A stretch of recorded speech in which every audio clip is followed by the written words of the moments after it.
एक ऐसी जगह की कल्पना कीजिए जो पूरी दुनिया के लिए सुरक्षा, स्थिरता और बिजनेस का दूसरा नाम हो, और फिर अचानक वही जगह एक संघर्ष के केंद्र में आ जाए।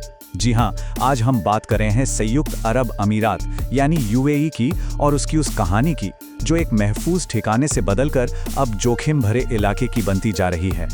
देखिए, एक तरफ है वो ब्रांड जो यूएई ने सालों की मेहनत से बनाया था। सेफ्टी, लग्जरी, स्टेबिलिटी, ये वो शब्द थे जो दिमाग में आते थे। और फिर दूसरी तरफ है आज की हकीकत, मिसाइलों का मलबा, एयरपोर्ट्स पर ताले और हर तरफ एक जोखिम का माहौल। ये सिर्फ एक छोटा मोटा बदलाव नहीं है, ये तो पूरी की पूरी हकीकत का बदलना है। तो सवाल ये है कि ये सब हुआ कैसे। चलिए कुछ ठोस सबूतों पर नजर डालते हैं जो बताते हैं कि जमीन पर असलियत किस तरह से बदल चुकी है। देखिए, ये कोई मामूली बात नहीं है।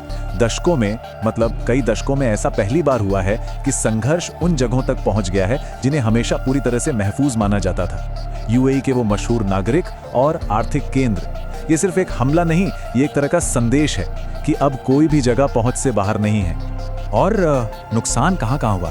ग्राउंड रिपोर्ट्स बताती हैं कि हवाई अड्डों को, होटलों को, बंदरगाहों को, यहाँ तक कि रिहायशी इलाकों को भी निशाना बनाया गया है। मतलब ये संघर्ष सीधे उन चीज़ों पर चोट कर रहा है जो यूएई की ग्लोबल इकोनॉमी की रीढ़ की हड्डी है।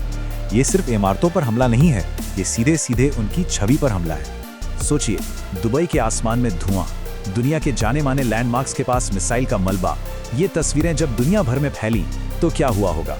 सैटेलाइट इमेज से लेकर सोशल मीडिया तक हर जगह ये दिखा कि यूएई का वो जो सुरक्षित ठिकाने वाला दावा था अब वो सवालों के घेरे में आ गया है। और इसका असर जाहिर है सिर्फ तस्वीरों तक ही नहीं रुका, इसका सीधा आर्थिक नतीजा भी निकला। हजारों की तादाद में फ्लाइट्स कैंसिल हुई, दुबई और अबू धाबी जैसे बड़े एयरपोर्ट्स पर काम रोकना पड़ा, और सबसे बड़ी बात, निवेशकों का जो भरोसा था वो हिल गया।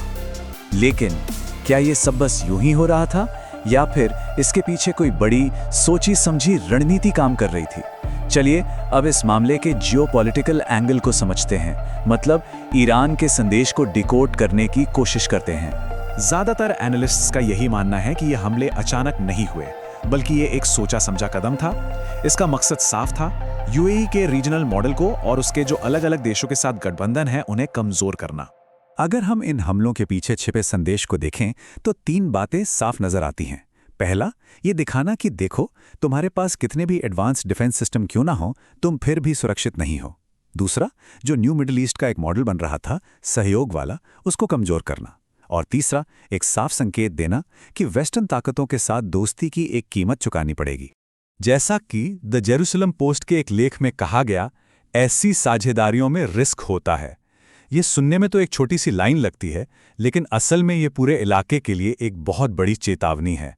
तो मतलब ये लड़ाई सिर्फ जमीन पर नहीं लड़ी जा रही, ये एक नैरेटिव की लड़ाई है, एक कहानी की जंग है, जहां यूएई को लेकर दुनिया की सोच को ही बदलने की कोशिश हो रही है।